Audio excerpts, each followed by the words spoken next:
Hold up.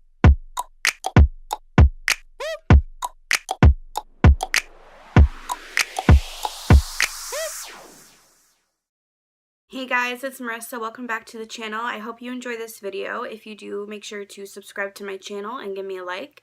And leave me any suggestions in the comments as always. I'm down for that. And let's just get started. So today's video is going to be on Michelle Parker, a missing 33-year-old single mother from Orlando, Florida. She went missing on November 17th of 2011.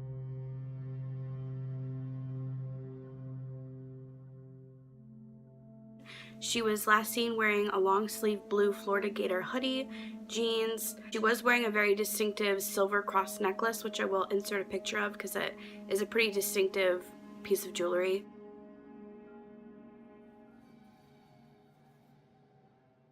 She also had short, maybe like shoulder length, really dark brown hair, almost black. She was about 5'6", 130 pounds. And that's about the description of her, so let's just get into the circumstances. Now, the circumstances are super odd and not usual in this case. So, Michelle and her ex-fiance Dale Smith had actually appeared on People's Court, you know, the television show, kind of like Judge Judy.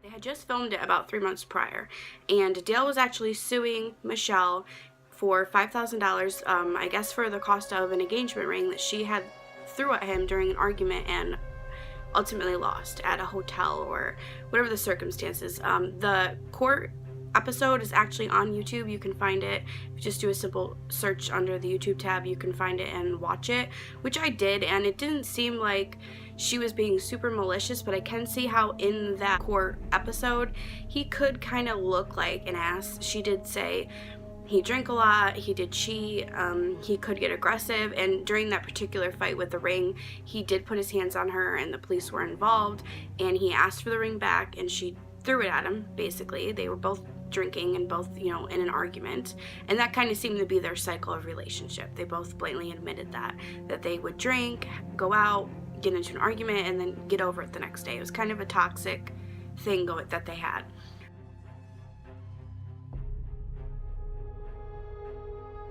But she did lose the ring, and the court did side in both of their favors and basically split down the middle that they both owed half of the ring.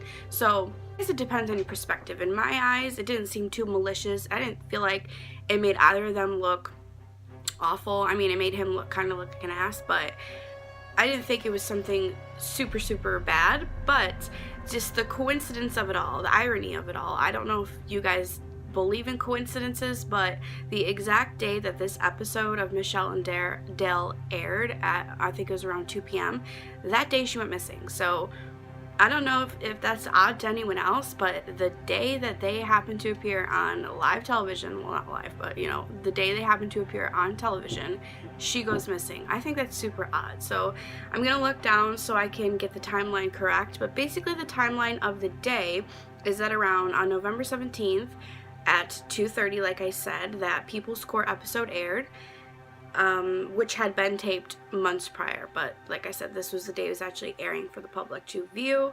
And there have been some speculation as to how Michelle felt about this episode. Her parents did say she was super embarrassed by it, and possibly this was just a rough day for her that she had to watch it, or that other people were going to watch it. I guess she was kind of embarrassed by the entire thing and regretted going on to the show, which I understand. So at 2:30 p.m., she visited her family at her mother's salon in Florida. At 3:15, Michelle had exchanged some text messages with her new boyfriend, Mitch, who has nothing to do with this case whatsoever. I just wanted to put that in there quickly because I'm not going to mention him at all for the rest of this video, so in case you were wondering, he has nothing to do with this. So at 3:18, which is a couple minutes after she had just texting her current boyfriend, there was footage from Dale, her ex-fiance's.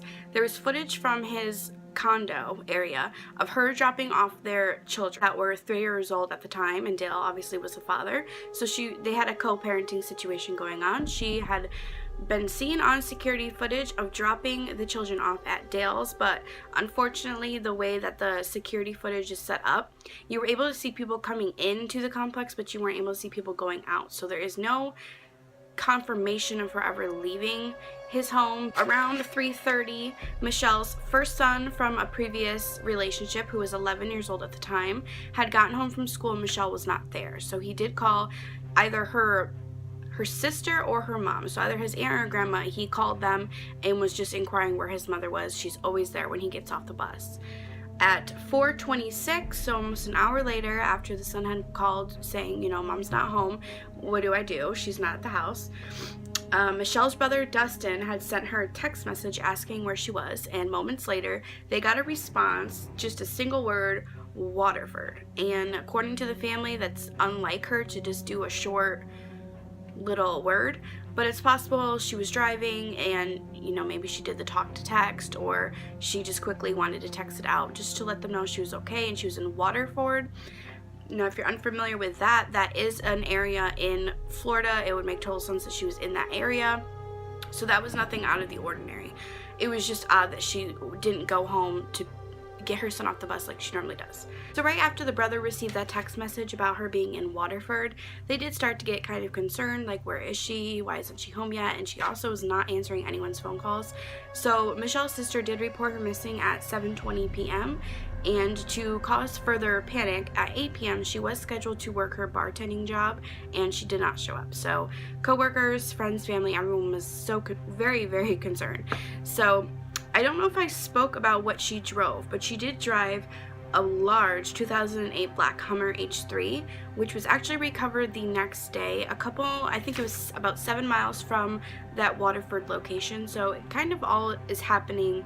Everything went down in like a small, maybe a 25-minute area of all these different key places between Dale's house, where her phone was pinging at, which I'll get into, and where her car was found. And also there was security footage of her car around 8:55 p.m. in that exact area, that Waterford area, at a stoplight. What's distinctive about her Hummer was that all surrounded on the back of the windshield and also on the sides, there were decals promoting her Glow, I believe it was called Glow, spray tanning business. And in the security footage at 8:55 or so p.m. at a red light, which we cannot see inside, we don't know who's driving it, but the decals were removed at that time of that footage.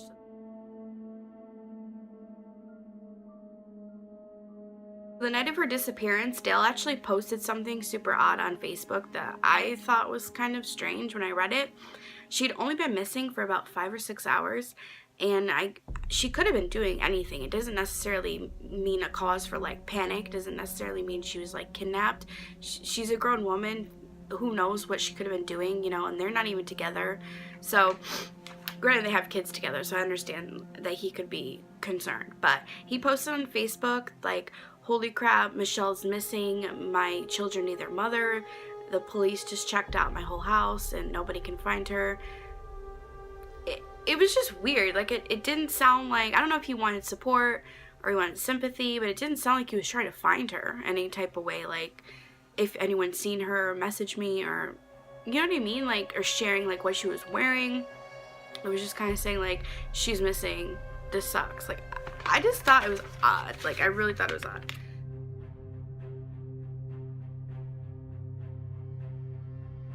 On November 24th and 25th, volunteers spent all Thanksgiving and Black Friday searching for her, distributing flyers, photos, vital information all over their social medias, etc.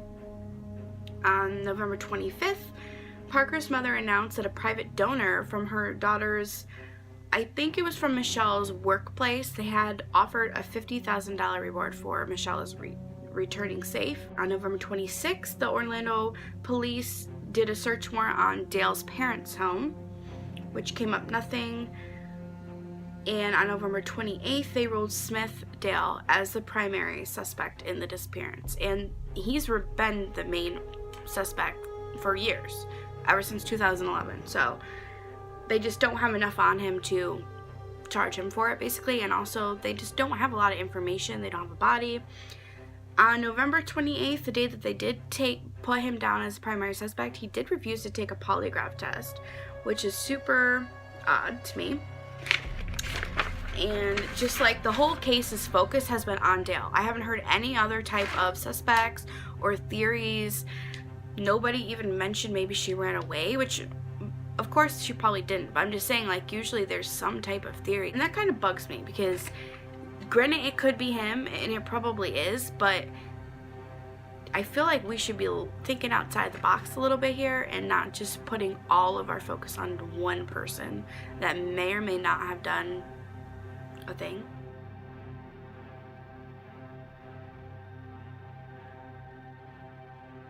So ever since Dale was put as the primary suspect in Michelle's case, his troubled past has been coming up here and there. Michelle did try to get a restraining order on Dale previously, but it was denied due to lack of evidence. He was involved in a group fight in Orlando, Florida that did leave one person dead. He has been arrested multiple times for just random things like battery, fighting. He has run into the law quite a few times.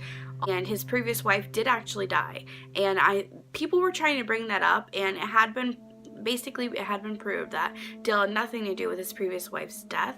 He was in the Marines at that time when she did pass away of an accidental drug overdose. So I just wanted to put that in there in case you guys have heard of that tidbit of information, because when I heard it, I was like, oh my god, like his previous wife died too.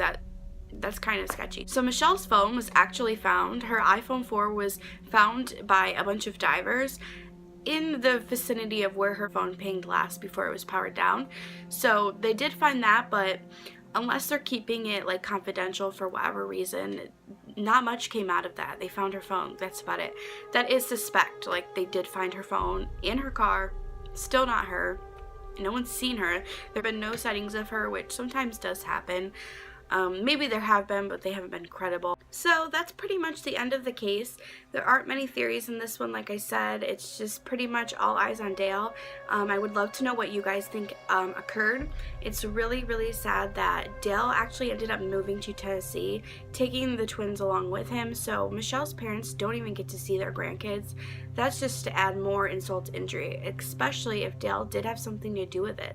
I pray that somebody knows something about Michelle's disappearance. Somebody knows Dale, overheard something, saw something, even has just the slightest suspicion of another theory maybe. They saw the vehicle, they saw somebody in the vehicle on that day. It's just so bizarre how these people just go missing. They just vanish. And now these 3 children are going to grow up without a mother.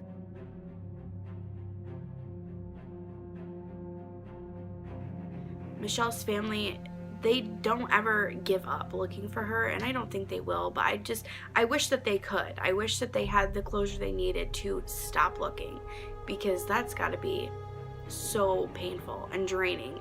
Like I said, that's the end of the case. If you guys have any type of information, whether it be big or small, if you think it's so irrelevant that it doesn't even matter, I don't care.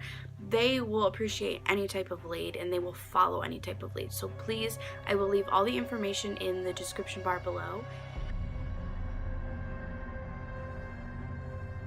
So that's the end of the case. What do you guys think happened? Do you think Dale saw that episode on People's Court and got infuriated and confronted her about it when she dropped the kids off? I don't think he would harm her in front of the children, and they were only 3 years old. I don't know how long you could occupy them while you were doing something awful to their mother.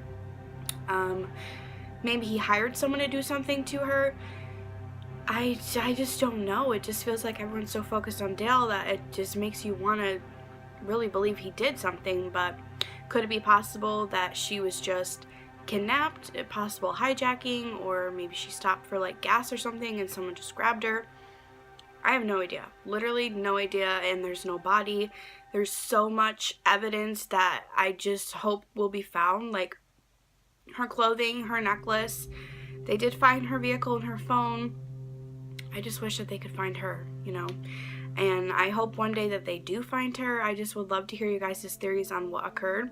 I did want to mention at the end of this video, I didn't do too much information on it, so I'm just going to touch slightly on it, but there is two other women that went missing that are kind of similar to Michelle's description in that same vicinity.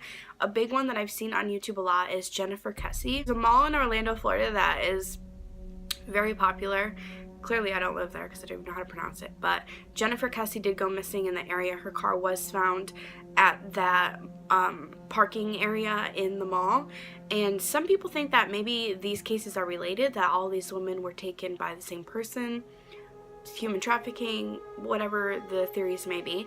Like I said, I didn't look too much into that because I did see a lot of videos of Jennifer on YouTube and I didn't see much about Michelle, so that's why I decided to do this video on Michelle only.